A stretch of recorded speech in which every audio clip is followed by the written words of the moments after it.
Hello students, doctor निर्मल की आपको नमस्कार, गुड इवनिंग।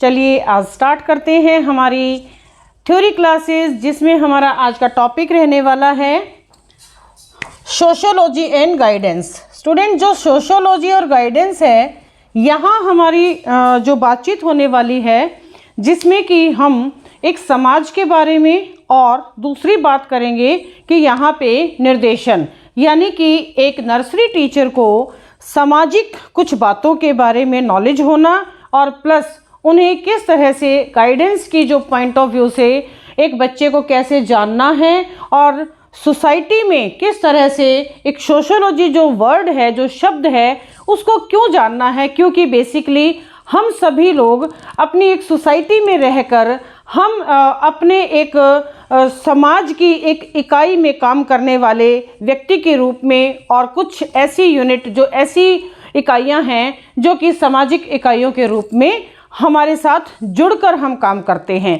तो यहाँ आज मैं डिस्कस करने वाली हूँ हमारी सोशियोलॉजी शब्द, जो कि मेनली अगर मैं कहूँ, जो सोशियोलॉजी शब्द है उसके जो जनक थे वो थे ऑगस्टे काम्टे। तो जो उनका जो शब्द था, जो फर्स्टली उन्होंने यूज़ किया, दैट इज़ सोशल फिजिक्स, यानी कि एक समाज की किस तरह से हम शारीरिक संरचना के बारे में बात करते हैं। तो ये सब चीज़ें, इसके बाद जो सोशल जो वर्ड है ये कहाँ से आया? यस स्टूडेंट्स, लैटिन भाषा के सोशियस शब्द से ही सोशियोलॉजी, सोशल शब्द बना, और लॉजी जो कि ग्रीक भाषा का लोगोस वर्ड से इसको हमारी उत्पत्ति हुई है। दोनों के मिलने से सोशियोलॉजी शब्द जो है, जिसे कि बाद में समाजशास्त्र के रूप में जाना गया। तो समाजशास्त्र जो कि सामाजिक जितने भी हमारी इकाइयां हैं, समाज में होने वाली गतिविधियां, उन सभी के बारे में जो डिस्कशन करता हो, ऐसा शास्त्र, ऐसी विधि, ऐसी नियमावली, उन सभी को हम मिलाकर कहेंगे सोशियोलॉजी, यानी कि समाजशास्त्र। अब बात आती है कि गाइडेंस की। अब यहाँ पर हम सबसे पहले सामाजिक इकाई को हम डिस्कस करते हैं, जिसमें कि कुछ जो मनोवैज्ञानिक हैं उन्होंने सोसाइटी को क्या कहा है, समाज शास्त्र बना कैसे, हमारी जो सामाजिक इकाइयां हैं उसमें कौन कौन सी शामिल होंगी। यस, हम बात करते हैं एक जो समाजशास्त्री हैं उनके अनुसार sociology is the study of society. ये एक समाज की पूरी तरह से अध्ययन को ही इन्होंने समाजशास्त्र कहा है, सोशियोलॉजी कहा है। दूसरे किसी समाजशास्त्री ने कहा, जिसमें sociology is the study of social relationship, हमारे एक समुदाय के दूसरे समुदाय के साथ किस तरह से संबंध बनते हैं, हम एक दूसरे के साथ किस तरह से जुड़े रहते हैं, एक वर्ग दूसरे वर्ग के साथ किस तरह से मिलकर कार्य करता है। जी हाँ, इसमें आप शामिल कर सकते हैं। हम बात करते हैं निम्न वर्ग से मध्यम वर्ग की उच्च वर्ग के साथ किस तरह से एक कड़ी मिली रहती है।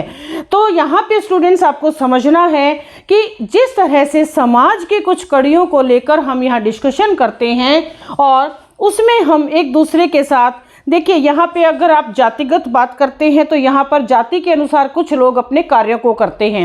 यदि हम बात करते हैं समुदाय की, वर्ग की, जैसे शिक्षक वर्ग, जैसे डॉक्टर वर्ग, जैसे इंजीनियर वर्ग, तो हर तरह के वर्ग के जो अलग अलग कार्य हैं।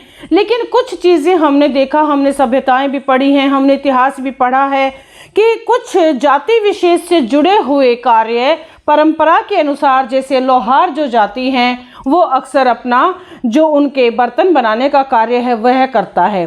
ठीक है, ठीक उसी प्रकार वैद्य की, जिसको शिक्षा जिसने ग्रहण की है, वो अपना वैद्य के कार्यों को, चिकित्सक कार्यों को संभालता है।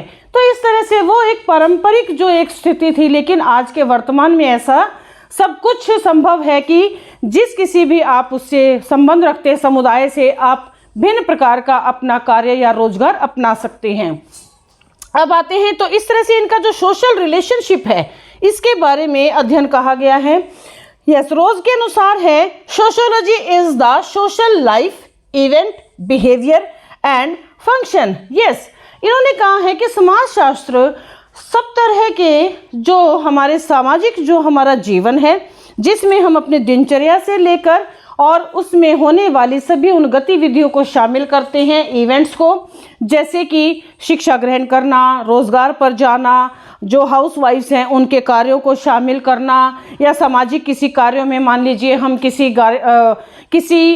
शिक्षा के स्तर पर हम किसी जागरूकता का कार्य कर रहे हैं, वो भी आपके सोशल इवेंट में काउंट होता है। फिर बिहेवियर, हम एक दूसरे के साथ कैसे संबंध बनाते हैं, हम एक दूसरे के साथ अपनी प्रेजेंटेशन कैसे देते हैं, हम एक दूसरे की ज़रूरतों में हम एक दूसरे के साथ कैसे सहयोग करते हैं।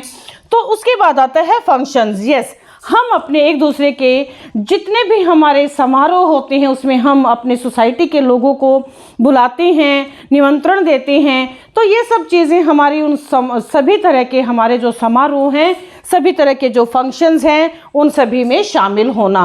तो एक रोज़ के अनुसार है। उसके बाद आता है सम अदर, कोई ऑथर हैं जिन्होंने कहा है जो सोशियोलॉजी है वो क्या कहते हैं, sociology is the study of social group. जो हमारे सामाजिक समुदाय हैं ये एक तरह से उनकी एक अध्ययन है, उनका एक तरह से इंट्रैक्शन है, उनका एक आपस में किस तरह से वो बिहेवियर करते हैं। इसके बाद आता है हमारा sociology is the study of interaction. अंतःक्रिया है यह एक, हम एक दूसरे के साथ काम आते हैं, दूसरा व्यक्ति दूसरे ग्रुप के साथ जुड़ा हुआ है, यानी कि कोई किसी के साथ व्यवसाय करता है, कोई किसी के यहाँ नौकरी करता है, कोई किसी के यहाँ मिलजुल कर पार्टनरशिप में काम करता है। अभी दूसरी बात आती है कि जिस तरह से एक कड़ी दूसरी कड़ी के साथ जुड़ जाती है। देखिए जैसे एक विद्यालय की बात है, विद्यालय में पियोन से लेकर चौकीदार से लेकर प्रिंसिपल तक किस तरह से एक कड़ी के साथ कड़ी मिलकर कार्य करती है। जो स्कूल मैनेजमेंट है या स्कूल का जो एकेडमिक जो शैक्षणिक पोर्शन है या उसके जो सहकर्मी हैं जिसमें कि हम नॉन टीचिंग स्टाफ को रखते हैं, बहुत सारे सहयोगी कर्मचारी होते हैं। तो इस तरह से ये एक अंतःक्रिया कहलाएगी कि एक दूसरे के साथ मिलकर कार्य करना, यह भी समाजशास्त्र कहलाता है। फिर हम बात करते हैं कि जो समाजशास्त्र है, समाजशास्त्र बना कैसे। अब यहाँ हम बात कर रहे थे कि सोशल लाइफ की, इवेंट की, बिहेवियर की, लेकिन इन सब में कौन शामिल होगा, इन सब में वो सभी व्यक्ति होंगे जो एक परिवार के सदस्य कहलाते हैं। Yes, small unit of society is the family. Family जो है समाज की सबसे छोटी इकाई है। अब यहाँ बात करते हैं कि जो फैमिली है, फैमिली में हम किस किस को काउंट करते हैं, फैमिली किसे कहते हैं। परिवार से हमारे जो नेबरहुड है, हमारी नेबरहुड बनती है। परिवार के साथ में जो रहने वाले सदस्य हैं उन सभी को हम परिवार की संज्ञा देते हैं। जैसे कि फैमिली जो शब्द है, बेसिकली मैं बता दूं आपको, फैमुलस शब्द है एक, और ये लैटिन भाषा का। स्टूडेंट्स यहाँ मैं आपको ध्यान दिलवाना चाहती हूँ कि जितने भी हमारे जो इंग्लिश जो वर्ड हैं वो लगभग लैटिन और ग्रीक भाषा के ही मेलजोल से निकल कर आए हुए शब्द हैं, जिनको कि आज हम अपना वर्तमान में जिन्हें हम जैसे करिकुलम हो गया, ठीक है, एजुकेशन हो गया, जिस तरह से बहुत सारे से जैसे फैमिली शब्द है, तो बहुत सारे पर्टिकुलर जो वर्ड हैं जो कि हमारे लैटिन भाषा से आकर जिसका कि हमने हिंदी रूपांतरण जिस रूप में किया है, जैसे फैमुलस शब्द को बाद में फैमिली कहा गया, और जिसमें हम बात करते हैं उस परिवार के माता पिता, दादा दादी, बच्चे, ठीक है, इवन कि पहले की समय में जो सर्वेंट हैं या स्लेव हैं या गुलाम होते थे वो भी फैमिली में ही काउंट किए जाते थे। तो हमने इसके बारे में फिर से हम इसको पढ़ेंगे, आपकी बुक में सब चीज़ें दी हुई हैं, एक बार आप इसको अच्छे से सोशल जो आपका है सोसाइटी जो है आपकी, और उसके साथ साथ हमारा सोसाइटी में इंक्लूड जो हमारी बेसिक इकाई है परिवार। परिवार किसे कहते हैं, परिवार कितने टाइप के होते हैं, संयुक्त परिवार हो गया, एकल परिवार हो गया, ठीक है। तो आज का जो आपने देखा ही होगा कि किस तरह से आज हम एकल परिवार यानी कि एक तरह से न्यूक्लियर फैमिली की हम बात करते हैं। लेकिन स्टूडेंट्स यहाँ फिर से मैं एक आपको संस्कृति की या सभ्यता की बात यहाँ पे शामिल कर रही हूँ कि दोबारा से सभी जो हमारे समाज के व्यक्ति हैं उन्होंने इस बात को वरीयता देनी शुरू कर दी है कि फिर से जॉइंट फैमिली की ज़रूरतें जो हैं हम समझने लग गए हैं कि हमें जो है परिवार का जो एक रूप है वो संयुक्त परिवार को ही अडॉप्ट करना चाहिए। तो स्टूडेंट, आज की जो हमारी क्लास थी इसमें इतना ही। अगली वीडियो में मैं आपको अगले चैप्टर में पढ़ाऊँगी। इससे जुड़े हुए काफ़ी सारे कंटेंट हैं, वो आपको अच्छे से रीड करने हैं। आपने यहाँ बताना है कि कौन सी जो है स्टेटमेंट किसके द्वारा कही गई है, वो बुक में अच्छे से दिया हुआ है। आपने इसको लिटरली थोरोली आपने एक्सप्लेन करके पढ़ना है। और अगली वीडियो में हम अपना डिस्कशन करेंगे, हमारा जो नेक्स्ट जो अपना टॉपिक होगा। तब तक के लिए अपने इस वीडियो को सब्सक्राइब कीजिए, लाइक कीजिए, शेयर कीजिए। Thank you.